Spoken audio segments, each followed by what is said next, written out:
अस्सलाम वालेकुम नाज़रीन। तो कैसे हैं आप लोग? उम्मीद करता हूँ बढ़िया होंगे और बढ़िया। तो गाइस, आज की जो वीडियो है, आज की वीडियो का टाइटल ये है कि जो हमारे चाचा हैं, सफीउद्दीन चाचा, फकीर आदमी, उनका नाम है नरेंद्र मोदी, दामोदर दास मोदी उनका नाम है। तो वो उनका एक बयान था, तो हम तो फकीर आदमी है, झोला लेके चल पड़ेंगे। ये वीडियो देखो उनकी। ज्यादा से ज्यादा ये मेरा क्या कर लेंगे भाई? नहीं बताइए क्या कर लेंगे? अरे हम तो फकीर आदमी हैं, झोला लेके चल पड़ेंगे जी। देख लिए वीडियो।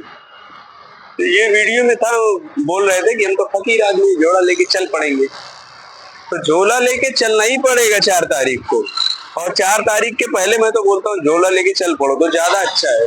नहीं तो 4 तारीख के बाद ना झोला उठा के सीधा जेल के अंदर भेजा जाएगा, क्योंकि तुमने इतना करप्शन किया है ना कि जिसकी कोई हद नहीं।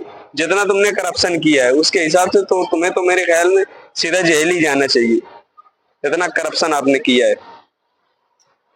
तो गाइस, नरेंद्र मोदी की तो बात छोड़ो, अभी क्या है, लेकिन राहुल गांधी ने भी कुछ कहा था। राहुल गांधी ने कहा था कि अगर हमारी सरकार बनेगी तो ऐसी कार्रवाई की जाएगी। राहुल गांधी के मुंह से ही सुनो, राहुल गांधी ने कहा क्या था, सुन ली। अगर ये इंस्टीट्यूशंस अपना काम करते, अगर सीबीआई अपना काम करती, ईडी अपना काम करती, तो ये नहीं होता। तो उनको ये भी सोचना चाहिए, ये जो सब कर रहे हैं, कि किसी ना किसी दिन बीजेपी की सरकार बदलेगी और फिर कार्रवाई होगी, और ऐसी कार्रवाई होगी कि मैं गारंटी कर रहा हूं ये फिर से कभी नहीं होगा। तो उनको भी सोचना चाहिए। ये राहुल गांधी ने कहा था और यही होने वाला है। सरकार बनेगी और सरकार बनने के बाद यही होगी। ये नरेंद्र मोदी जो इंसान है ना, ये ऐसा इंसान है, वो बोलता है कि मैं हिंदू मुस्लिम के नाम पे राजनीति नहीं करता मैं। और ये हिंदू मुस्लिम पे ही राजनीति करते हैं, क्योंकि इनके पास कोई, मतलब ऐसा तो है नहीं, इनके पास कोई मुद्दा नहीं है। जो भी है इनके पास हिंदू मुस्लिम ही है, कोई इनके पास मुद्दा नहीं है। तो गाइस, एक वीडियो और है जो इनकी ठकाठक वाली वायरल हो रही है, तो ये भी आप लोग देखो। नरेंद्र मोदी ठकाठक ठकाठक फटाफट फटाफट फटाफट ठकाठक बोल रहा है। बोले खटाखट खटाखट खटाखट खटाखट खटाखट विदेश भाग गए कि नहीं भाग गए? फटा भाषण में बोल दिया ठकाठक ठकाठक ठकाठक अंदर। अब अपने हर भाषण में नरेंद्र मोदी ठकाठक ठकाठक फटाफट फटाफट फटाफट ठकाठक बोल रहा है।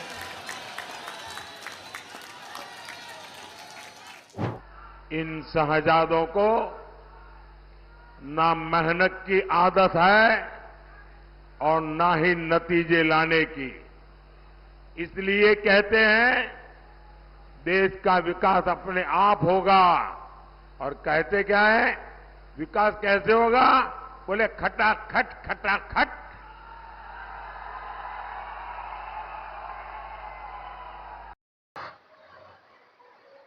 देखे तो नरेंद्र मोदी जो है ये ठकाठक खटाखट ही खाली सुन रहे हैं और कुछ नहीं सुन रहे हैं। राहुल गांधी ने ठकाठक के साथ ये भी बोला था कि 8,000, राहुल गांधी ने ये भी बोला था कि 8,500 रुपए खटाखट बैंक में जाएगा। 8,500 रुपए खटाखट खटाखट बैंकों में जाएगा, समझे? तो नरेंद्र मोदी को सिर्फ खटाखट की ही आवाज गई, और वो 8,500 वाली आवाज इनको नहीं सुनाई देती। भाई देखो, इनका मैनिफेस्टो जो है वो ये सब बात बिलीव भी नहीं करता कि अब जनता को पैसा देंगे। ये सिर्फ 5 किलो राशन देते हैं, और 5 किलो राशन में आज के वक्त में होता क्या है? नरेंद्र मोदी 5 किलो राशन में खा लेंगे क्या? नहीं खा पाएंगे, कोई नहीं खा सकता। 5 किलो राशन में होता क्या है? क्या साले दाल और आटा कोई खा लेंगे क्या? और आज के टाइम में अगर तुम गांव में जाओगे वहां पे वो राशन लेने, तो क्या मिलता है? सिर्फ चावल देते गेहूं दे देते। लॉकडाउन का जब वक्त था उस टाइम गेहूं मिल रहा था और चना मिल जा रहा था साथ में, उससे ज्यादा और क्या देते हो आप लोग। तो हिंदुस्तान में जनता के पास पैसे की कमी नहीं है, बेरोजगारी है। भाई रोजगार दो, और तुम ये 5 किलो जो राशन देते हो ना, ये राशन अपने लिए बचा के रखो। जनता को 5 किलो राशन की जरूरत नहीं है तुम्हारे। 5 किलो राशन वो क्या करेगी जनता? 5 किलो राशन मत दो, जनता को रोजगार दो। सिर्फ रोजगार चाहिए जनता को, और कुछ नहीं चाहिए उनको। तुम्हारे 5 किलो राशन की जरूरत नहीं है।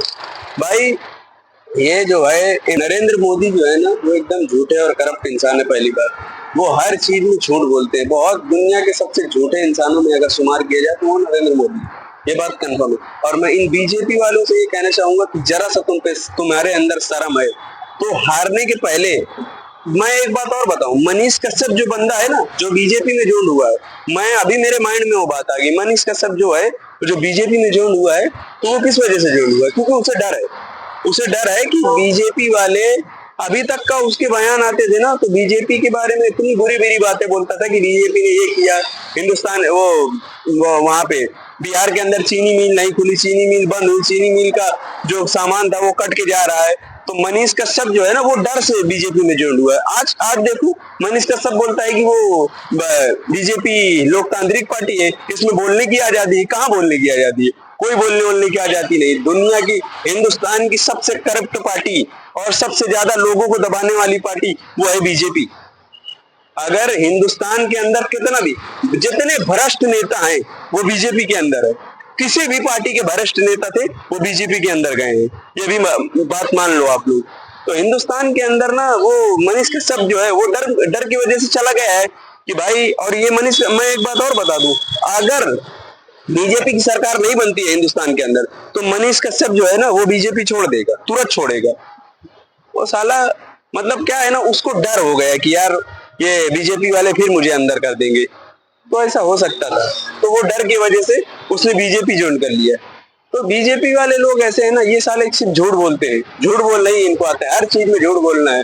वो भी है, वो क्या नाम है इनके, जो बीजेपी वाले जो इंटरव्यू लेते हैं ना, जो चाटुकारिता करते हैं, वो क्या नाम है उनका, मीडिया वाले जो चाटुकारिता इनकी करते हैं ना, तो वो यही पूछते हैं कि मोदी जी आम काट के खाते हैं या चूस के खाते हैं। तो मोदी जी भी बताते हैं बड़े अच्छे से, बड़े शान से बताते हैं कि वो आम ऐसा पसंद है वैसा। अरे भाई, कोई कॉमन सेंस की बात करो, जाइलो कुछ कॉमन सेंस की बात करो। मतलब कोई मतलब नहीं है इनका, सालों का सिर्फ यही है, हिंदुस्तान को पूरी तरीके से बर्बाद करना। और बीजेपी इंशाल्लाह हारेगी जरूर, मुझे तो यही लगता है बीजेपी को हारना चाहिए। बीजेपी जब तक हारेगी नहीं, ये सब हिंदुस्तान में कोई तरक्की नहीं आने वाली, ये सब मत सोचो। अरे हमारा देश का जो रुपया है वो हर देश से गिर। नरेंद्र मोदी का आप लोगों ने ये बयान सुना है जिसमें वो कहते हैं कांग्रेस के शहजादे। पहले आप लोग ये छोटी सी क्लिप देखो, उसके बाद बता दो। आपने देखा होगा ये कांग्रेस के शहजादे पिछले 5 साल से सुबह उठते ही माला जपना शुरू करते थे। देखिए, तो ये जो है नरेंद्र मोदी जो कहते हैं कांग्रेस के शहजादे, तो राहुल गांधी ने कितना किलोमीटर यात्रा किया मालूम आपको? राहुल गांधी ने कश्मीर से कन्याकुमारी तक का पैदल चल के 4000 किलोमीटर पैदल चले हैं वो। किस वजह से? हिंदुस्तान की जनता का दर्द देखने के लिए। समझे? राहुल गांधी जो है ना, वो हिंदुस्तान की जनता का दर्द देखने के लिए चले हैं। तुम्हारे लिए तो क्या है, तुम्हें तो 4 कदम पैदल नहीं चलना पड़ता। भाई हिंदुस्तान में ना, हिंदुस्तान एक गरीब मुल्क है, ये बात तुम मानो। समझे? तुम जैसे लोग जब तक हिंदुस्तान में रहेंगे ना, तो हिंदुस्तान ऐसे ही बर्बाद होता रहेगा। भाई जो इंसान 5-5 लाख का सूट पहनता हो, वो भाई नरेंद्र मोदी 5-5 लाख का सूट पहनते हैं। इतनी मतलब हिंदुस्तान, भाई हमारे देश में ना, मैंने जो भी नेता की फोटो देखी है ना, तो मैं हिंदुस्तान के अंदर किसी भी प्राइम मिनिस्टर की ना, वो कोट पैंट वाला कोई प्राइम मिनिस्टर मैंने नहीं देखा। जो भी प्राइम मिनिस्टर थे वो सब कुर्ते पैजामे में थे। कुर्ता हो गया, सदरी हो गई, ये सब पहन के रखते थे। और ये अपने मोदी साहब, ये तो अलग ही स्वैग में रहते हैं। हर एक दिन में 5-5 सूट बदलने वाले, ये साहब सूट बदलते हैं सिर्फ। और राजा किसे कहते हैं? साहब सूट आप बदलते हो, राजा आप हो, राहुल गांधी नहीं। राहुल गांधी जो हैं वो लोगों की बात करते हैं, समझे? वो लोगों की बात करते हैं और लोगों से जुड़ के रहते हैं। तुम किसी की बात नहीं सुनते, तुम सिर्फ अपनी बात बता देते हो 8 बजे आके कि मैं 8 बजे आया, ये बोला, बस हो गया मेरी बात। मैं देखो, जो क्रूर राजा होता है ना वो यही करता है कि बस मैं बोल दिया ना, बस हो गया। जो अहंकारी इंसान होता है वो यही बात बोलता है कि मैंने बोला, बस इतना बहुत है, इससे आगे मैं किसी के नहीं सुनूंगा। तुम आए नोटबंदी के वक्त 8 बजे आए, बोल के चले गए। लॉकडाउन के वक्त 8 बजे आए, बोल के चले गए। तो तुम 8 बजे आते हो, शुभ बात करते हो और चले जाते हो। मोदी की बात, मोदी की बात, हर टाइम मोदी अपने मन की बात करेंगे। तो भाई कुछ जनता की भी मन की बात सुनो, समझे? जो इंसान होता है ना तो सच्चाई भी सुनने की क्षमता रखता है। तो मोदी जी सच्चाई सुनो, पहले लोगों की भी बात सुना करो, समझे? हमेशा अपनी बात सुनाओगे तो जनता खुश थोड़ा रहेगी। रायबरेली की जनता ना अब तो खटाखट फटाफट एकदम तुम्हें बाहर करने वाली है। रायबरेली में देखो, हिंदुस्तान के अंदर अभी बीजेपी की जो चाटुकारिता करती थी ना, मीडिया के सुरताल भी बदले हुए हैं आजकल। मीडिया के सुरताल क्यों बदले हुए? पहले ऐसा था कि बस चैनल ऑन करो, मैं देखता था पहले एबीपी न्यूज देखता था, एबीपी न्यूज ऑन करता था तो उसमें दिखाता था सीधा नरेंद्र मोदी ने ये किया, नरेंद्र मोदी ने वो किया, बस नरेंद्र मोदी की जाल बजाए जा रहे हैं, जाल बजाए जा रहे हैं। अरे भाई कभी किसी और की बात कर लो, नरेंद्र मोदी नहीं है हिंदुस्तान के अंदर। तो आज के टाइम में मैं न्यूज देखता हूँ ना, थोड़ा सा कभी कभी देख लेता हूँ। वैसे तो मुझे ऐसे न्यूज दोस्तों मैं देखता नहीं हूँ, ऐसे लोगों को क्या देखना, जब एक ही आदमी के जो जाल बजा रहे हैं तो क्या मतलब देख के। तो अब मैं न्यूज देखता हूँ ना तो वो लोग थोड़ा सा देखते हैं, राहुल गांधी भी दिख रहे हैं, राहुल गांधी दिखने लगे हैं थोड़ा थोड़ा। उनको भी मालूम पड़ रहा है कि बीजेपी हिंदुस्तान से सफाया हो रहा है, बीजेपी का सुपड़ा साफ होने वाला है, पूरा क्लियर हो जाएगा इस बार इंशाअल्लाह ताला। बीजेपी हारने वाली है, ये तो है। 100% श्योर नहीं कह सकते 100%, क्योंकि 100% में वो ऊपर वाले को भी बुरा लग जाता है कि ये खुदाई दावा कर रहा है। तो हम खुदाई दावा नहीं करते, ये अहंकार वाली जबान हम नहीं चलते। अहंकार वाली जबान सिर्फ हमारे मोदी साहब चलते हैं, क्योंकि मोदी साहब को ये अपनी बात बोलना है, अपनी बात बोलेंगे और चले जाएंगे। तो मोदी साहब जनता आपको बस गुड बाय बोल रहे, देखो ऐसे कि अब जाओ तुम, बहुत हो गया भाई। मोदी साहब ने बहुत मेहनत किया, 10 साल का कार्यकाल उनका पूरा हुआ, उन्होंने बहुत मेहनत किया, बहुत देश को बर्बाद किया। अब जनता ये चाहती है कि मोदी साहब आराम करें और राहुल गांधी आए, हिंदुस्तान को आगे उन्नति की तरफ ले जाएं। आपने बहुत बर्बादी की तरफ लिया, लेकिन अब राहुल गांधी आएंगे और वो बर्बादी से निकाल के देश को उन्नति की तरफ लेके जाएंगे। तुमने बहुत देश को बर्बाद कर लिए, बस अब हिंदुस्तान की जनता तुम्हें बर्दाश्त नहीं करेगी भाई। अब अभी देखो, अभी ये कानपुर में ईवीएम का मसला हो गया, तो ये सब अच्छी बात नहीं है ना मोदी जी, सब गलत है, ऐसा मत करवाओ। अब ये सब, अब चुनाव आयोग भी समझ चुका है, सारे लोग समझ चुके हैं कि तुम एक भ्रष्ट नेता हो। तो ये चीज थोड़ा सा ख्याल करो और बस अब छोड़ो, माफ कर दो अब हम लोगों को, हम लोग थक चुके हैं आपसे। तो गाइस इस वीडियो को अब हम यहीं पे एंड करते हैं, मिलते हैं किसी ऐसे ही बढ़िया सी वीडियो में, जब तक के लिए गुड।